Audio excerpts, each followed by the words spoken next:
MrSavage and Mongraal might finally be back after fully figuring out their brand new drop spot. We also got to see a team finally overtake Peterbot Cold and Ritual on the leaderboard, as well as we're going to be going over every single team that was able to qualify and some big names that missed out today as well. We have a bunch to talk about. Real quick before you start though, please subscribe to the channel if you guys are new, as we're less than 300 subs away from 89,000 subscribers. Please use code KDOG in the Fortnite item shop if you guys want to support me even more. And let's start off with finally having a brand new team on the top of the NA leaderboards of Rapid, Poyo, and Bolts. Now these guys finished with 1,124 points. They were able to win 5 out of their 17 games. They had an average placement of 10.2 and an average elims of 17.9. This team is also the first trio all season to outfrag Peterbot's trio, finishing the tournament with 305 total elims. These guys were just absolutely fragging out on both days. If we go over their match history from just today, it's a 23 elimination 3rd, 11 elimination 12th, 23 elimination 8th, back-to-back 39 elimination wins, 12 elimination 17th, and a 13 elimination 13th. These guys are proving that they might be able to keep up with Peterbot's trio in terms of fragging wise, and I am very excited to see how the finals go now. In second place, of course, though, is the trio of Ritual, Cold, and Peterbot on 1,033. These guys are able to win 3 out of their 17 games. They had an average placement of 10.9 and an average elims of 16.4.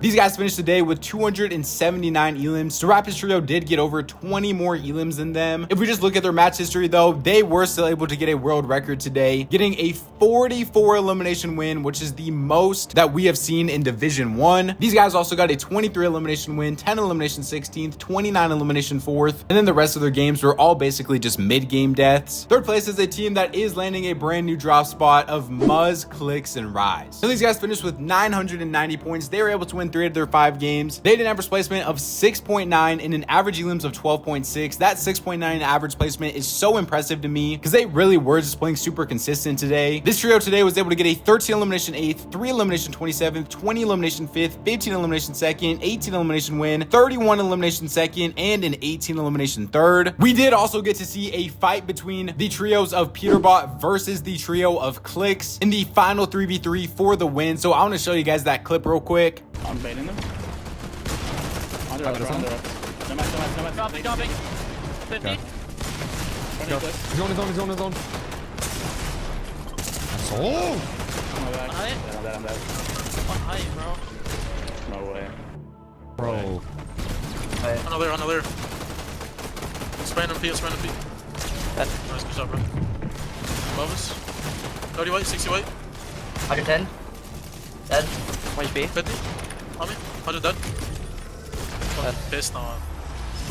Fourth place though was another brand new trio of Batman Booga, Iamzo, and Virgo. Now these guys finished on 970 points. Very excited for the future of this team. Fifth place is a team that has just looked so impressive since moving to NA, of Vidil with his new teammates of Cooper and Sphinx. These guys finished with 852 points and were able to win 2 out of their 17 games. Sixth was G-Money, Seek, and Osid. Seventh is another brand new trio of Reet, Vert, and Chance. So happy for Reet, man. After getting dropped, being able to place inside that top 10 in the qualifiers is just so impressive. Eighth place is the team that I call the most underrated trio in the world of Shadow, Curve, and Tyler on 775. Ninth was Tony, and then rounding out the top 10 was Dash, Bryce, and Braids. Remember, we are looking for the top 33 trios that are going to be seeing in the finals. Though some other big names is like Aviv, Booga, and Threats in 11th. Noah W plays Chaos and DC Awesomer in 12th. We have the EU trio making back-to-back trio Cash Cup finals on NA of Seti, Hari, and Cammy. I feel like a lot of people are kind of just brushing over this, but this is literally insane to do. Adri's Acorn and Kanata in 23rd, and then just barely being able to make it is the trio of Bucky, Okus, and Craze in 33rd place. Let's check out the actual map for the finals now, and we don't really have any like super big names that are contested this week. We do have like a triple con where Visuals is landing. We also have like Seek, G-Money, and Osid are contested by Skittles, Chimp, and Victor V, but pretty much all of the big names are still uncontested, like Peter, Poyo, Clicks, Booga, even Cammy, Seti, and Hari from EU are currently on con. So let's move on to my actual top 5 predictions for the finals now. Remember to leave your guys' own top 5 in the comment section down below, and then we will come back after finals and see how we all did. So starting off with in 5th place, I'm going to go with the trio of Clicks, Muzz, and Rise. Now, some people, including myself, would say they had a pretty disappointing week last week after they finished in 10th place. This is a team that has the hopes of being able to win an FNCS, and clearly after that 10th place, these guys have been VOD reviewing so much, grinding the game together, and they really do want to win. I think a top 5 is definitely doable for this team, and I'm going to put them in exactly 5th. 4th place, I'm gonna go with the team that finished in 2nd place last week of Cooper, Vidil, and Sphinx. Now, I honestly didn't know what to think of this team until I saw them in the finals last week, and I definitely do think this is a trio that has top 5 grands potential if they're able to stay uncon all season. Going into the top 3 now, in 3rd place is a team that just seems to always be in 3rd on NA of Kanata, Acorn, and Agers. These guys have not placed outside of the top 4 all season long, and I don't see that streak ending this week. And then the 2 teams for 1st and 2nd are just always going to be the teams that I have there until someone else really shows me otherwise. And in 2nd place, I'm still going to go with the trio of Poyo, Bolts, and Rapid. I think they are just the 2nd or 3rd best team on NA right now, depending on how much you like Kanata's trio. And then in 1st place, the team that literally has the player that's won like 6 cash cups in a row now of Peterbot, Cold, and Ritual. If you're picking against them, then I mean, you're either just a hater or you're kind of just crazy, I'm not gonna lie. Remember to leave your guys' own top 5 predictions for NA in the comment section down below, and let's move on to EU now. Now, EU have even more content, including a day 2 win for Mongraal, MrSavage, and Panzer. Now, these guys just look absolutely insane out of the new drop spot. These guys have to feel so confident going into finals now, but there might be a little bit of controversy that we will go on to in a little bit. But in the actual cumulative leaderboard, 1st place, like always on EU, was Vino, Vico, and Flixie. These guys finished with 917 points, and somehow they did not win a single game in the 16 games that they ended up playing. But these guys were just absolutely fragging like always, finishing with 238 elims. Their match history from just today was an 11 elimination 10th, 22 elimination 6th, 21 elimination 3rd, 8 elimination 16th, 22 elimination 3rd, and a 22 elimination 8th. They were doing all of this on stream as well, so it is super fun to be able to watch these extra perspectives, especially of like the best of the best teams. 2nd place though was a little bit of a surprise trio of Contri, Fink, and Upple, I think. I really don't know like anything about these 3 guys, to be honest, so if you guys have some extra information about them, please just let me know in the comment section down below. 3rd place is Wheat, Howley, and Danda Puzo, another pretty underrated trio, so shout out to them for finishing top 3. 4th was iDrop Sky and Scroll. 5th was Loki, QB, and Luishi. Now, unfortunately for Mongraal and MrSavage, this is actually the team that is going to be landing on them in the finals. These guys tweeted out here for finals, and it is the exact same place, the brand new drop spot that Mongraal and MrSavage are going to at Shining Span. So I mean, at the end of the day, it is Fortnite and people can land wherever they want, but it is just really unfortunate for Mongraal and MrSavage that they left their old drop spot while being heavily contested to go to a new drop spot where they're also going to be contested. They honestly didn't look too bad off spawn today when they were fighting a couple of their games, so hopefully in the finals they're able to replicate that same sort of performance. But if you're wondering, yes, in short, they are still contested. Speaking of them is Mongraal, MrSavage, and Panzer on 803 points, and these guys were able to win 4 out of their 16 games. A super good day today compared to yesterday. Obviously, I went over it, and they were able to finish 1st place on today's leaderboard. Their match history from today was a 6 elimination 3rd, 6 elimination win, 16 elimination 2nd, 10 elimination win, 2 elimination 3rd, and an 8 elimination win. I think something that not enough people are talking about is Panzer is really starting to find his own in this trio. Like, he just looks so much more comfortable playing with them. He's starting to make calls in endgame, and he is just absolutely fragging out a couple of the games as well. I think the development of Panzer on this trio is really going to be the difference between them being like a top 5 team in grand finals compared to them just being like maybe like top 20. So I am very interested to see how the future of this trio goes now. 7th place is another big name of Yanis, Noah, Riley, and Rezon on 773. 8th is Andalix, Arskill, and Sato on 765. 9th is Seti, Hari, Cammy, and then rounding out the top 10 is Cringe, Cade, and Mappy. Like always though, we're looking for those top 33 teams that we are going to be seeing in finals. So some other big names is like Tripper and Thomas HG and Ferdoxy in 12th, Swizzy, Queasy, and Merstash in 14th. I had so many people ask me if Swizzy and Merstash were going to drop Queasy, and I always knew that that just wasn't going to happen, and that was kind of just an insane thing to say in general. I have very high hopes for them tomorrow as well, as you'll see in my predictions. 15th place is honestly a little bit of a surprising one, but super happy to see the trio of Clown, Moneymaker, and Guttenbray. I'm not 100% sure if that's how you say his name, so let me know in the comment section down below, please. The trio that got back together of Sandguild, Lunas, and Marius in 17th, Julex, Tayson, and Chicho in 19th. We also have Pingwax and Malibuka in 21st, Pink Nebs and Chino in 22nd, Horace, Teeny, and Skavi in 23rd, and then finally rounding out the top 33 is Pix, Darm, and Demus. So such a stacked top 33. The finals is going to be so entertaining to watch. We really do get to see the best of the best go at it. But there is two trios that I want to highlight that were not able to qualify today. And starting off with is the trio of Shark, Zhu, and Zandy, literally in 34th place. So they were legit one spot away from being able to qual. The only way they're going to be able to get in is if they find some cheaters or something. But I'm not gonna lie, there really has been like 0 to no cheaters in like any of these EU Trio Cash Cup finals. So I think there is a slim chance that they are able to get into the top 33. But at the end of the day, I guess it is possible. But the team that I really want to talk about is 55th place of Vania, Pixie, and Chap. Now the whole story with these guys is that Vania, Pixie, and Marius finished 3rd place in last week's Trio Cash Cup, and then these guys ended up dropping Marius to pick up Chap, and now in their first tournament together, they're not even able to qualify for the finals. And I think the big thing here especially is that Marius's team is in the finals, so the person that ended up getting dropped is able to qualify, but then the team that ended up picking up a player because they thought he was just better than Marius and Chap, these guys were still 20 spots away from even being able to sniff the finals. I don't know what this means for the future of this team. I guess if Marius's trio really does in the finals, then there is a way that he could go back to Vania and Pixie, I guess. But I think these guys are really going to have to lock in, grind some scrims, do some VOD review sessions, and just improve together now. Let's take a quick look at the map now and see some of the big names that are contested. I think the first one that really comes to your attention is the off-spawn fight between obviously MrSavage, Mongraal, and Panzer, and QB and Loki. I do not know how this fight is going to go. We really haven't seen like any off spawns and like a finals lobby at this new drop spot yet. So leave your predictions in the comment section down below. The other one is the trios of Skavi, Teeny, and Chris versus Pink, Nebs, and Tagino. If I just had to go off of like pure fighting power, I think it has to go to Teeny's trio if I were to make a prediction. And then teams like Yandis, Noah, Riley, and Rezon are still conned, and Malibuka, Ping, and Walks. So getting on to my actual top 5 predictions now, starting off with in 5th place, I'm gonna go with the trio of Thomas HD, Ferdoxy, and Trippern. I think this is a potential top 5 team on EU, and especially since they are unconned this week, I'm putting them in my 5th place spot. 4th place is a trio that definitely could prove me wrong for them either not placing top 5 or they could just place like 2nd, is the team of Tayson, Trulex, and Chicho. Now the only reason why I don't have them higher in my list, especially after Tayson literally just got 2nd place last week, is just because this is a brand new trio and it's always hard to predict brand new trios on how they're actually going to look in their first finals together. Going into my top 3 now, a team that is finally back together of Queasy, Swizzy, and Merstash. These guys definitely do have win potential, but as of right now, I'm going to put them in my 3 spot. 2nd place is a team that I really wanted to put in my top 5 last week, but I couldn't, and I got a lot of stuff for it, but I ended up being right. And so this week, I'm going from not even having them in my top 5 to 2nd place of Cammy, Seti, and Hari. I really do like this trio, and I am very excited to see what they can do, getting uncontested again. But finally, in 1st place, I mean, there's just no one else you can really put here besides Vino, Vico, and Flixie. Until they prove me otherwise, they're going to be in my 1st place spot every single week. Remember, let me know your guys' own top 5 in the comment section down below. Subscribe to the channel if you guys are new, as we are on the road to 90,000 subscribers, and we are less than 300 subs away from 89,000. Please just go K-Dog in the Fortnite item shop if you guys want to support me even more. YouTube says to enjoy one of these videos up on the screen right now, so go check them out if you guys haven't already. Follow me on my Twitter at ChiliKdog to keep up to date with everything to do with Fortnite competitive. Thank God for another day, and I'll catch you guys next time.